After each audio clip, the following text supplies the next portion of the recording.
This is the real aircraft the government built in secret at Area 51, not aliens. A plane so advanced it flew faster than a bullet, higher than commercial jets could even see. For 60 years, the government refused to even say the name Area 51 out loud.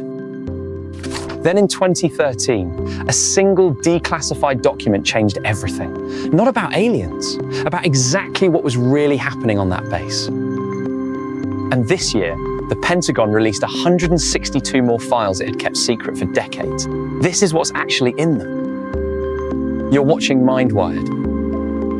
The declassified files behind Area 51. Chapter 1. The base that officially did not exist.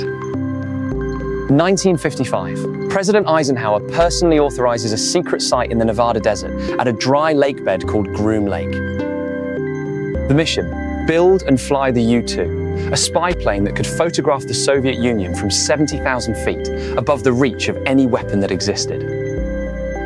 The site sat on a US Geological Survey map grid. Its designation was simple: Area 51.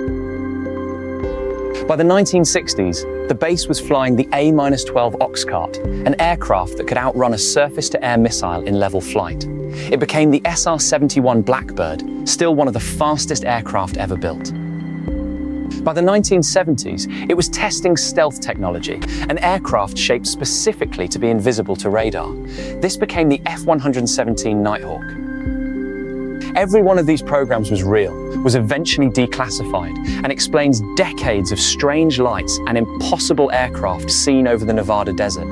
None of it involved anything from another planet. Chapter 2. The document the CIA didn't want to release.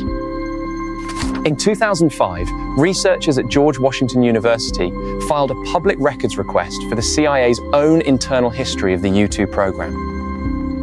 In 2002, a version of that same document had already been reviewed. Every single mention of the words Area 51 had been quietly deleted. It took until June of 2013 for the CIA to finally release the uncensored version, a 400-page official history that used the words Area 51 in an unclassified government document for the first time ever. It confirmed, in the government's own words, exactly what the base was for: a test site for American spy planes and Soviet fighter jets acquired in secret, not a UFO facility. Chapter 3. The man who said something else was there. In 1989, a man going by the name Dennis appeared on a Las Vegas news broadcast, his face disguised. He claimed to have worked at a facility near Area 51 called S4. That November, he came forward under his real name, Bob Lazar. He claimed the government was reverse engineering 9 actual alien spacecraft, powered by an element that did not yet officially exist. No record of the academic credentials he claimed has ever surfaced. No government source has ever confirmed his employment.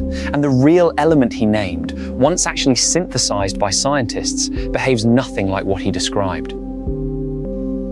Lazar has never changed his story in over 35 years. Whether that makes him telling the truth or simply consistent is something you'll have to decide for yourself.